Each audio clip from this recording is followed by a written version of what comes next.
시청자 여러분 안녕하십니까? 헬로티비 뉴스입니다. 먼저 오늘의 주요 뉴스부터 보고 오시죠.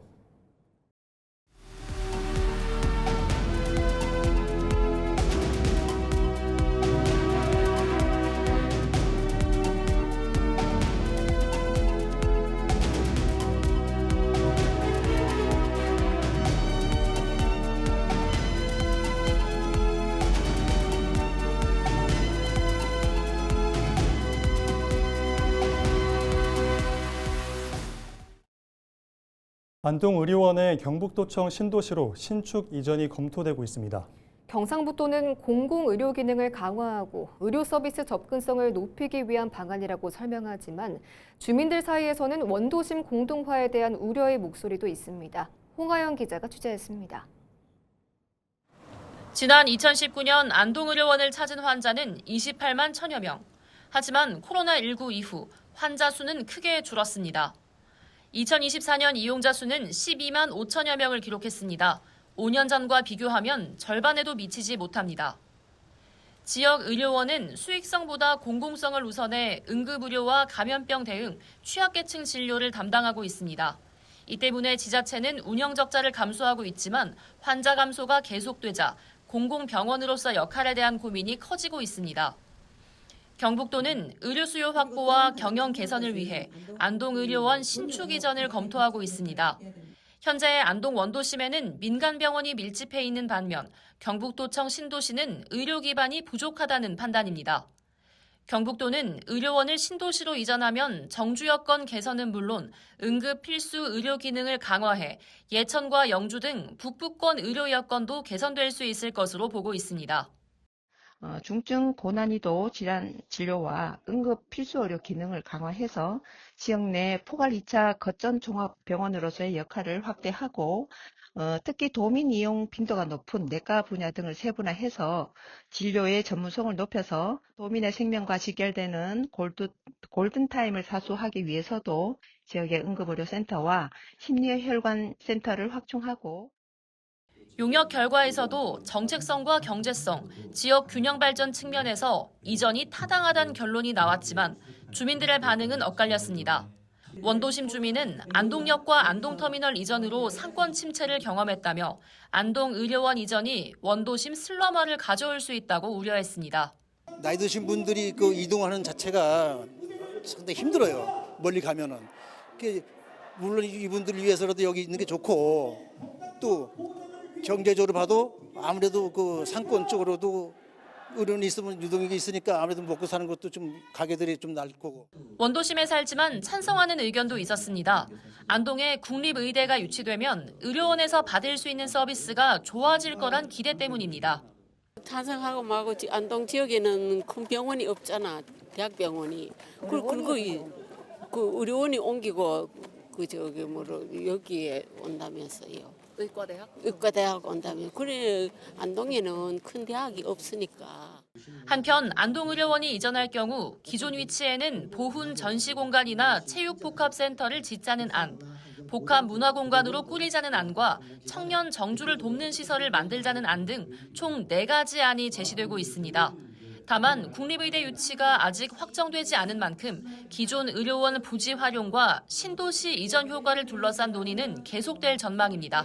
헬로티비 뉴스 홍하영입니다. 경상북도 의회는 26일 청사 이전 10주년 기념식과 제12대 도의회 임기 만료 행사를 열고 지난 10년의 발자취를 돌아봤습니다.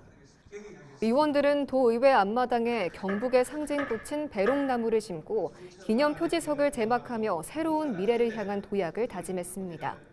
또 도민의 대의기관으로서 지난 4년간의 의정활동을 돌아보며 감사와 화합의 시간을 가졌습니다. 경상북도가 전국 최초의 장애아동 365일 돌봄 사업을 다음 달부터 시작합니다. 이번 사업은 장애아 전문 어린이집의 인력과 보육 경험을 활용해 야간과 주말, 공휴일에도 맞춤형 돌봄을 제공하는 것으로 장애 아동 가정의 돌봄 공백 해소와 보호자 양육 부담을 줄이기 위해 시행됩니다.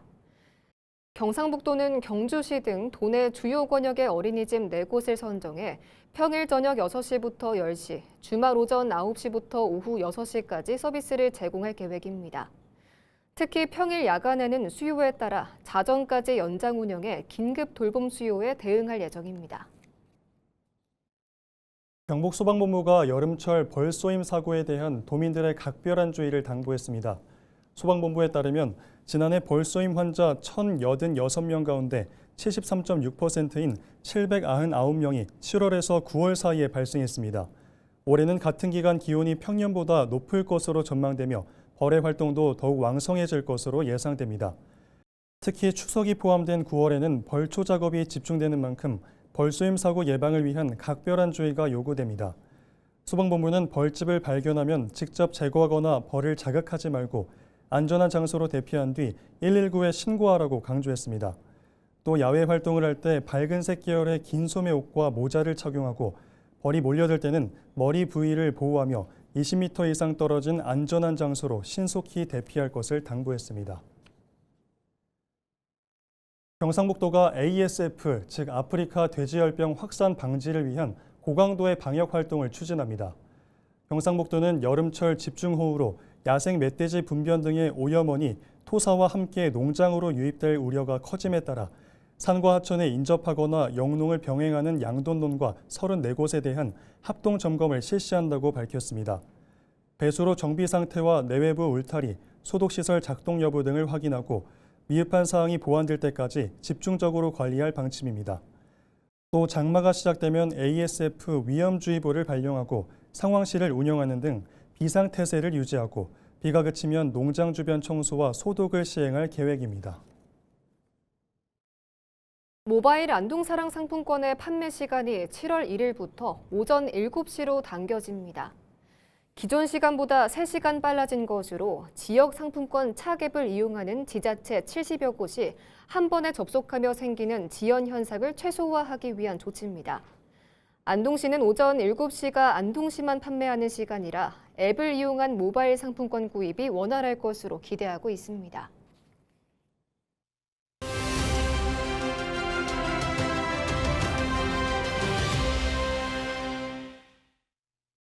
지방선거에서 당당히 승리하고도 당선증 대신 재선거를 요구하며 거리로 나선 당선인이 있습니다. 바로 수성구의회 박세롬 의원인데요. 이번 투표용지 부족 사태를 부족이 아닌 미지급이라고 강조하면서 단순한 행정착오가 아닌 참정권 유린으로 규정했습니다. 박세롬 수성구 의원 당선인을 미니 인터뷰에서 만났습니다. 솔직히 말씀드리면 주변에 말리신 분들도 계셨습니다. 당선이 됐으면 편하게 등원해서 배지 달고 구민들을 만나면 될 것을 왜 별난 행동으로 사람들의 눈총을 받느냐라는 의견도 일부 있었습니다. 정치공학적으로 보면 제 행동은 미련한 짓일 수도 있습니다. 하지만 제가 꿈을 안고 정치를 시작한 이유는 안락한 권력이나 명예를 위해서는 아니었습니다.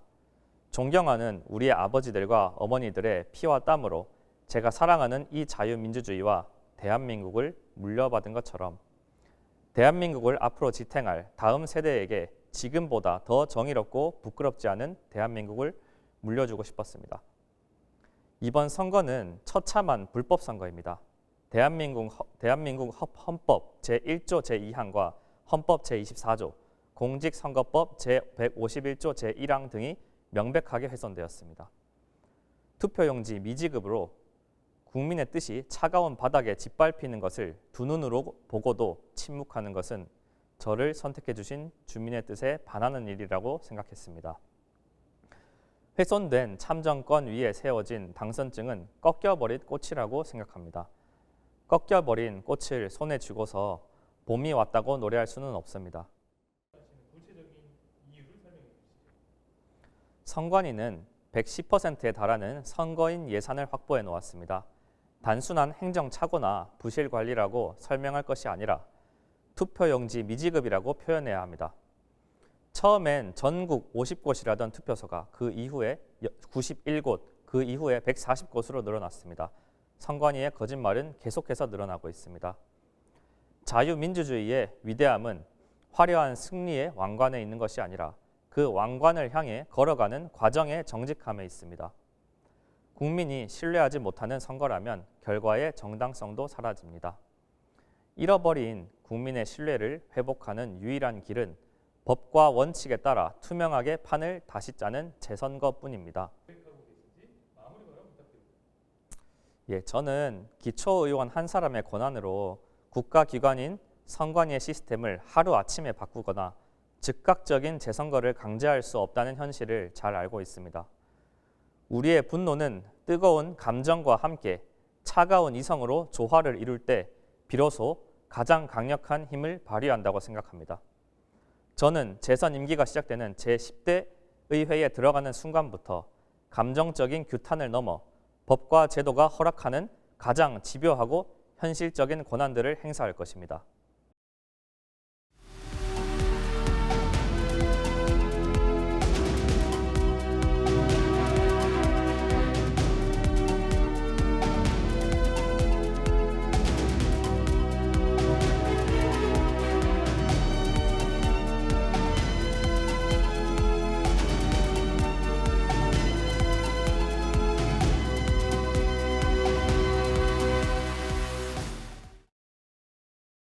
본격적인 무더위가 시작되기도 전인데 바다의 불청객 해파리떼가 벌써 남해안을 뒤덮었습니다.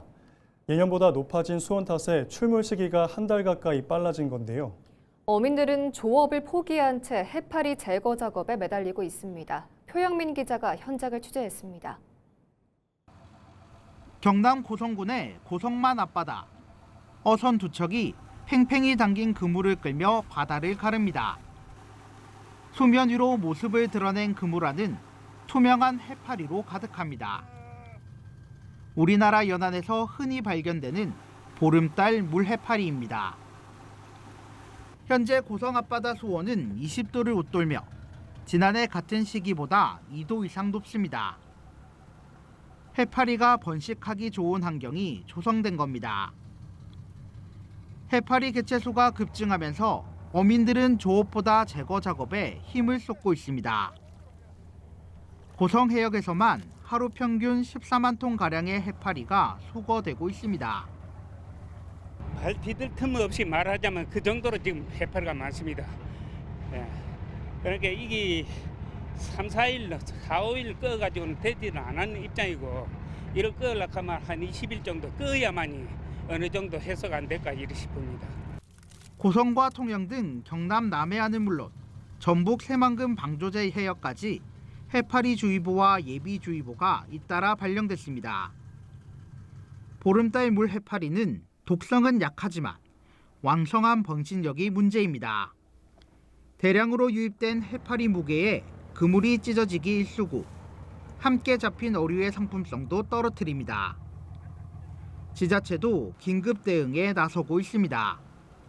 고성군이 보름달 물해파리 제거 작업에 나서고 있지만 엄청난 번식 속도를 따라가기엔 역부족입니다. 군은 예찰 활동을 강화하면서 어민들을 대상으로 피해 예방 홍보도 진행하고 있습니다. 현재 고성군 연안에는 보름달 물해파리 주의보가 발령된 상태입니다. 해파리가 대량으로 발생하면 그물 손상과 어획량 감소를 일으킵니다. 또한 양식장과 양식생물에도 큰 피해를 줍니다. 기후변화로 뜨거워진 바다와 함께 찾아온 해파리의 습격. 삶의 터전을 위협받는 어민들의 한숨이 깊어지고 있습니다. 헬로티비 뉴스 표영민입니다. 한전 경북본부와 경상북도 경제진흥원, 전기공사협회 경북도회가 경상북도 지역 중대재해 예방사업 업무 협약을 체결했습니다. 세 기관은 협약에 따라 경북 내 산업재해 예방을 위해 기관의 전문성과 네트워크, 기술력을 이용해 영세 사업장을 대상으로 위험성 평가 지원, 안전 컨설팅, 노후 전기 설비 개선 등을 추진하기로 했습니다. 해당 사업은 고용노동부가 전액 국비를 지원해 추진되며 특히 한전은 자체 보유 데이터를 활용해 전기 화재 및 감전 위험이 높은 사업장을 발굴해 안전 진단을 지원하고 노후 전기 설비 개선을 총괄하는 역할을 맡게 됩니다. 경상북도가 양파 가격 하락으로 어려움을 겪는 농가를 돕기 위해 대대적인 수급 안정 대책과 소비 촉진 행사를 추진합니다. 경상북도는 올해 도내 양파 생산량이 전년 대비 5.7% 증가한 17만 5천 톤에 이를 것으로 추정되지만 1인당 연간 소비량은 지속적으로 감소하고 있다고 밝혔습니다. 실제로 지난 23일 기준 가락시장의 양파 도매 가격은 킬로그램당 689원으로 평년 1,016원과 비교해 32.2% 하락했습니다. 이에 따라 경상북도는 공식 온라인 쇼핑몰인 고양장터 사이소에서 다음 달 10일까지 양파 30% 할인 기획전을 열고 공무원과 농협 직원 등을 대상으로 판매 행사를 개최하는 등 양파 소비 촉진에 나섭니다.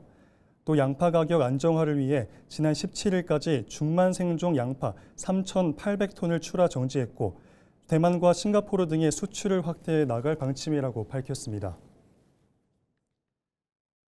안동시 풍산읍 경북 바이오 2차 산업단지에 국내 최대 규모의 중류식 소주 생산 시설을 갖춘 농업회사 법인 양조장이 준공됐습니다. 양조장은 지난 2013년 경상북도와 나라셀라 주식회사가 안동 소주의 세계화를 목표로 투자 협력을 약속한 후 3년 만에 준공된 것으로 총 사업비 120억 원이 투입됐습니다. 양조장이 본격적으로 가동되면 연간 375ml 기준으로 약 160만 병 규모인 60만 리터의 안동 소주 생산이 가능합니다. 이에 따라 지역 농산물의 소비 확대와 일자리 창출 효과는 물론 해외 시장 진출이 확대될 것으로 기대됩니다. 재외동포청이 주최하고 재외동포협력센터가 주관하는 2016 차세대 동포 모국 초청 연수회 지역 특화 프로그램 운영에 안동시가 참여합니다. 모국 초청 연수는 재외동포 청소년들이 한국의 역사와 문화를 체험하며 한인으로서 정체성을 확립하고 모국에 대한 유대감을 높이기 위해 마련된 프로그램입니다. 프로그램은 6월부터 8월까지 총 6회 운영되며 49개국에서 온 재외동포 700여 명이 안동에 머물며 하회마을과 도산서원 등 안동을 대표하는 문화유산을 탐방하고 전통문화 체험 프로그램에 참가하게 됩니다. 문경시가 내년도 예산 편성을 위한 주민 제안 사업을 다음 달 1일부터 8월 21일까지 접수합니다. 주민의 복리 증진과 생활 불편 해소, 지역 발전 등과 관련된 다양한 사업을 제안하면 되고 문경 시민이면 누구나 참여할 수 있습니다. 접수된 사업은 관련 부서의 타당성 검토와 주민참여예산위원회의 심의를 거쳐 내년도 예산안에 반영됩니다. 한편 문경시는 종합민원실과 각 읍면동 행정복지센터를 통해서도 예산 편성에 대한 주민의 다양한 의견을 청취할 방침입니다. 국가등록 문화유산인 영주 근대역사 문화거리를 활용한 체험 프로그램이 운영됩니다. 영주시는 매월 셋째 주 토요일에 관사골로 떠나는 근대로의 시간여행을 운영한다고 밝혔습니다. 과거 영주역 철도 영무원들의 관사가 밀집해 있던 관사골을 무대로 영주의 역사와 근대 생활 문화를 알 수 있는 다양한 체험이 마련됩니다.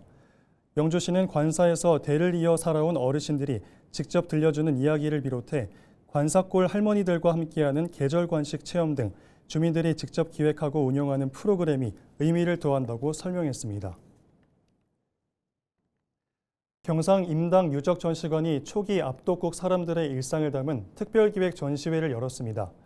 전시관은 2000년 전 압도국의 출현과 성장, 쇠퇴의 과정 속에서 당시 사람들의 생활과 문화를 살펴보는 전시를 오는 2028년까지 총 3회에 걸쳐 선보일 예정입니다.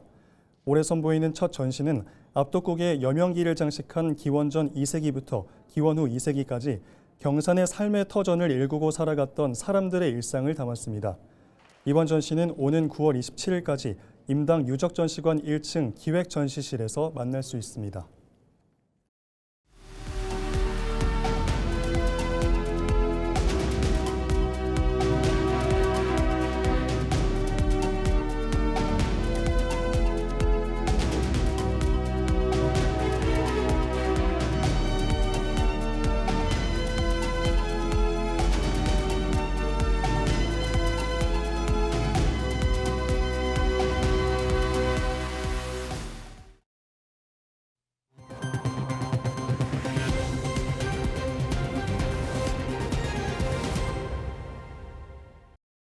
이상으로 뉴스를 마칩니다. 시청해주신 여러분 고맙습니다.